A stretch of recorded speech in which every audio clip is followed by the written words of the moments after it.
Assalamualaikum warahmatullahi wabarakatuh. Kami dari kelompok 2 yang beranggotakan Anissa Pratiwi Susanto, Salwa Rahmita, Syara Emita Suyanto, Widyadi Lukmania, dan Asfa Nuraini akan mempresentasikan tentang teori perilaku konsumen. Next.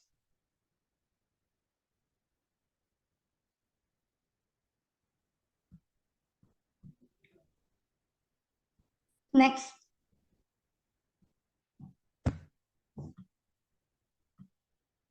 Definisi dari perilaku konsumen menurut James F. Angel adalah tindakan-tindakan suatu individu yang secara langsung dapat terlibat dalam usaha memperoleh dan menggunakan suatu barang jasa ekonomis, termasuk proses pengambilan keputusan yang mendahului dan menentukan tindakan tersebut. Menurut Gellert Taman dan Melanie Wengroff, perilaku konsumen merupakan tindakan, proses, dan hubungan sosial yang dilakukan individu atau suatu kelompok dan organisasi dalam mendapatkan maupun menggunakan suatu produk atau lainnya sebagai suatu akibat dari pengalamannya dengan produk pelayanan dan sumber-sumber lainnya. Sedangkan menurut J. Paul Peter, perilaku konsumen itu merupakan interaksi dinamis antara pengaruh dan kognisi, perilaku, dan kejadian di sekitar kita, di mana manusia melakukan aspek pertukaran dalam hidup mereka.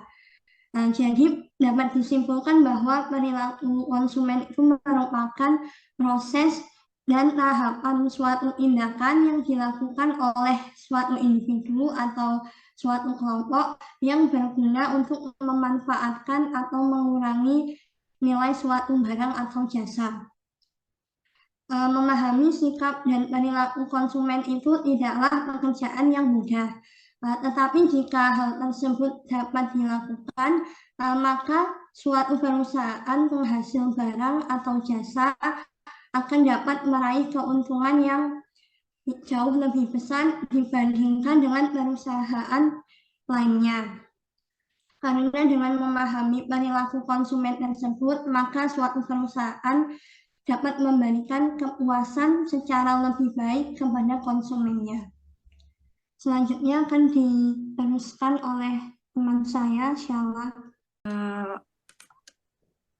Baik, saya akan melanjutkan ke faktor yang mempengaruhi konsumen.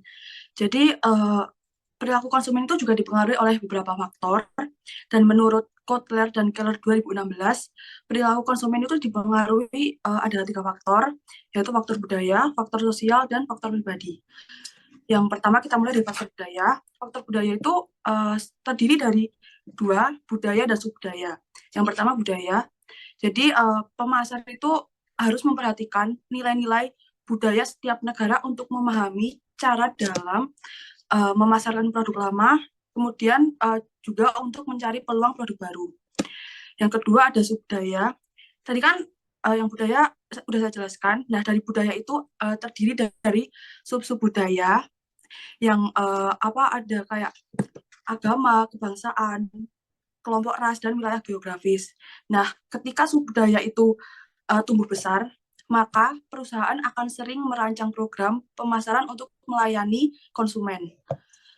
Kemudian yang kedua ada faktor sosial. Faktor sosial juga terdiri dari 3, yaitu ada kelompok referensi, keluarga, serta peran dan status. Yang pertama, kelompok referensi. Jadi, ada cara untuk mempengaruhi anggota dalam kelompok referensi, yaitu memperkenalkan perilaku dan gaya hidup baru, kemudian akan mempengaruhi sikap dan konsep diri sehingga menciptakan kenyamanan. Jadi, dari itu akan mempengaruhi pilihan produk dan merek. Jika pengaruh kelompok referensi itu kuat atau besar, pemasar harus menentukan cara untuk mempengaruhi pemimpin opini kelompok. Yang kedua ada keluarga. Jadi di sini keluarga itu ada 2. Yang pertama ada keluarga orientasi yang terdiri dari orang tua dan saudara kandung. Kemudian yang kedua ada keluarga prokreasi, yaitu terdiri dari pasangan dan anak-anak. Kemudian yang ketiga ada peran dan status. Nah, di sini kita mendefinisikan peran dan status itu seperti posisi seseorang dalam setiap kelompok menjadi anggota berdasarkan peran dan status. Lalu yang terakhir ada faktor pribadi. Di sini faktor pribadi terdiri dari 4, yaitu usia dan tahap siklus hidup, pekerjaan dan lingkungan ekonomi, kepribadian dan dan konsep diri, serta gaya hidup. Yang pertama ada usia dan tahap siklus hidup. Jadi konsumen itu membeli barang atau jasa itu setiap sepanjang hidupnya itu pasti berbeda, nggak akan sama terus. Nah, jadi di sini pemasar akan memperhatikan perubahan siklus itu. Nah, kemudian yang kedua ada pekerjaan dan lingkungan ekonomi.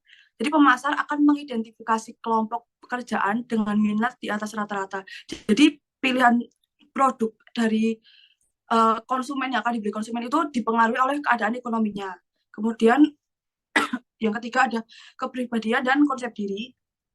Jadi konsumen itu memiliki karakteristik yang dapat mempengaruhi perilaku konsumen untuk membeli barang dan jasa tersebut. Kemudian yang terakhir ada gaya hidup. Jadi perusahaan akan menciptakan produk dan jasa yang murah karena gaya hidup itu kan ditentukannya oleh keterbatasan uang dan keterbatasan waktu yang dimiliki oleh konsumen tersebut. Selanjutnya akan dilanjutkan oleh teman saya.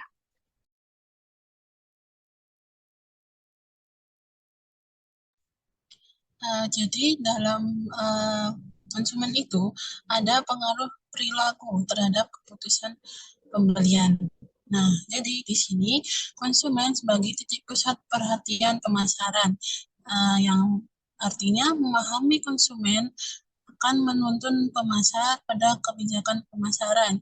Yang kedua, setiap perilaku konsumen yang diambil untuk melakukan pembelian pasti didasarkan pada alasan tertentu. Nah, jadi di sini pengaruh perilaku konsumen terhadap keputusan pembelian itu ada di mana konsumen ini jadi titik pusat perhatian pemasaran produk tersebut.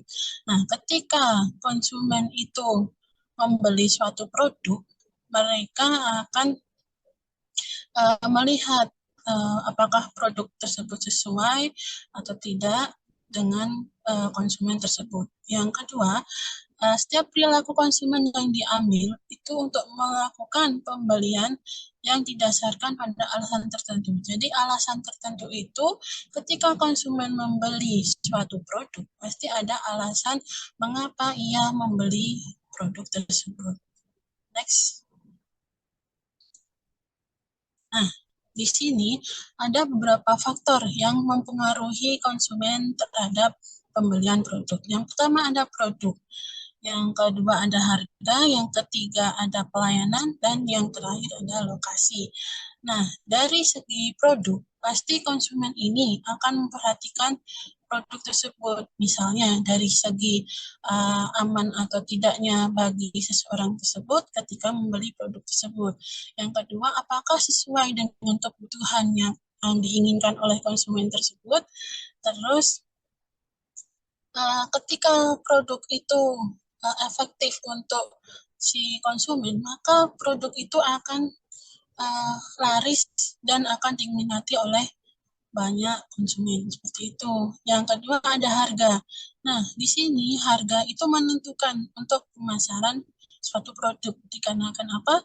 Ada unsur dari segi usia, misalnya dari yang remaja, dari yang kaum anak muda, mereka pasti memikirkan harga yang relatif murah dan bisa terjangkau, seperti itu kan. Karena kalau produk tersebut mahal, maka dari remaja ataupun kaum anak muda pasti tidak akan minat terhadap produk tersebut, seperti itu. Terus dari segi usia dewasa dan orang tua, mereka tidak terlalu memperhatikan harga, tetapi mereka justru memperhatikan apakah produk tersebut manfaat atau tidak bagi dia dan apakah efektif bagi kebutuhannya, seperti itu. Jadi dari harga seperti itu. Yang ketiga ada pelayanan. Nah, di sini ketika pemasar ini melayani si konsumen dengan baik, maka pelayanan yang akan didapat juga akan baik seperti itu. Ketika konsumen sudah merasa dilayani dengan baik, maka produk tersebut akan semakin diminati karena mereka merasa, oh iya, ketika saya membeli produk ini pelayanannya aman dan nyaman, maka produk tersebut akan semakin diminati seperti itu. Dari segi lokasi, nah lokasi ini bisa strategis atau tidaknya, atau aman atau tidaknya, karena ketika konsumen memperhatikan lokasi ini, mereka mikir, oh ketika saya membeli produk tersebut, apakah lokasi ini aman bagi saya ketika saya melakukan pembelian produk ini? Seperti itu, selanjutnya akan dijelaskan oleh teman saya.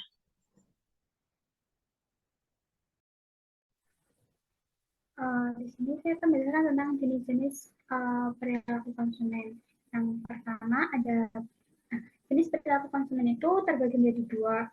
Yang pertama ada perilaku konsumen rasional dan perilaku konsumen irasional. Ciri-ciri perilaku konsumen rasional itu yang pertama ada sesuai dengan kebutuhan, yang mana konsumen tersebut itu mengonsumsi sesuai dengan kebutuhannya saja.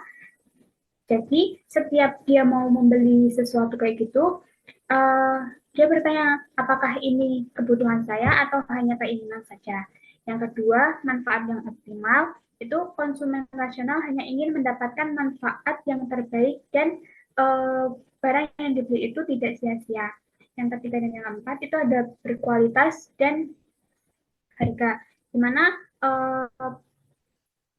konsumen yang rasional itu memperhatikan dengan teliti harga yang agar mendapatkan harga yang terbaik dan kualitas yang terbaik pula. Kemudian ada perilaku irasional, itu ciri-cirinya yang pertama promosi dan iklan. Itu konsumen yang irasional itu terkadang mereka hanya membeli tanpa memperhatikan kebutuhan saja. Jadi kalau misalnya ada iklan atau promosi yang menarik itu, konsumen yang irasional itu akan membeli barang tersebut. Yang kedua ada tren, perilaku konsumen irasional hanya ingin mengikuti atau meniru tindakan orang lain. Yang ketiga gengsi. Gengsi ini konsumen yang membeli tanpa memikirkan apakah barang tersebut digunakan atau tidak, tapi mereka lebih mengutamakan gengsi dan fungsi dibandingkan dengan kebutuhannya.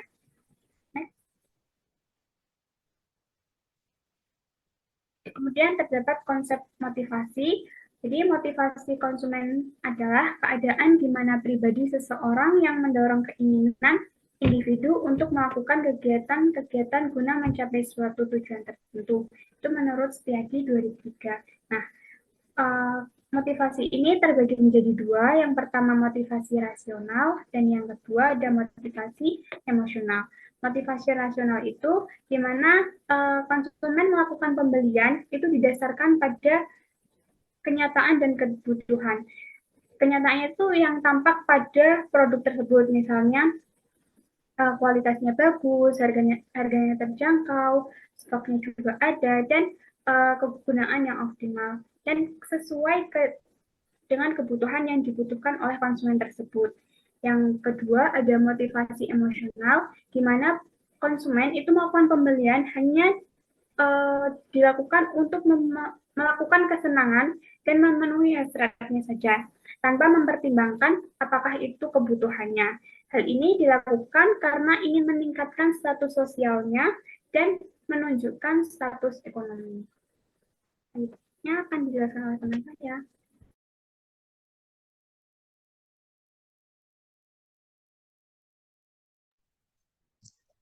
Oke, selanjutnya ada pendekatan perilaku konsumen. Pendekatan perilaku konsumen itu ada dua, pendekatan kardinal dan pendekatan ordinal. Pendekatan kardinal itu daya guna dapat diukur dengan satuan uang atau utilitas dan tinggi rendahnya nilai atau daya guna tergantung kepada subjek yang menilai. Nah, pendekatan kardinal itu dianggap bahwa kepuasan konsumen yang diperoleh dari kegiatan konsumsi barang atau jasa dapat diukur secara kuantitatif.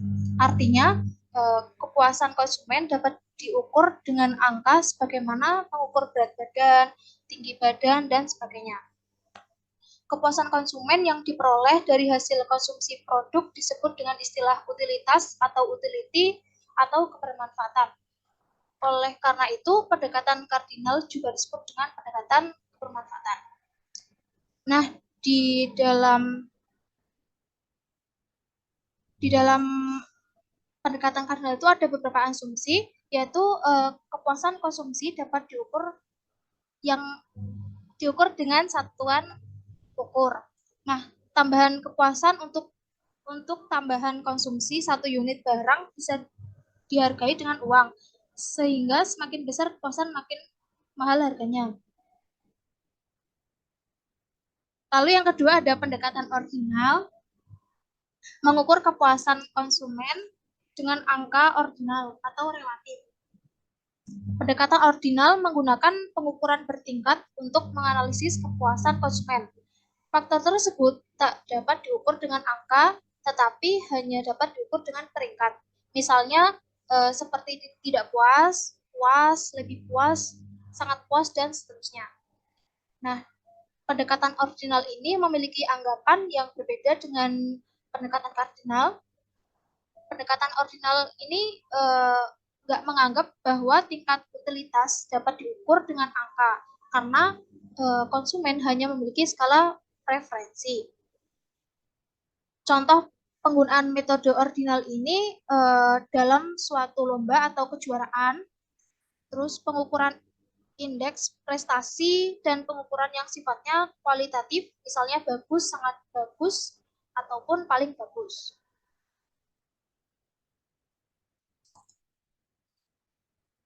Sekian presentasi dari kelompok kami. Bila ada kesalahan, mohon maaf. Wassalamualaikum warahmatullahi wabarakatuh.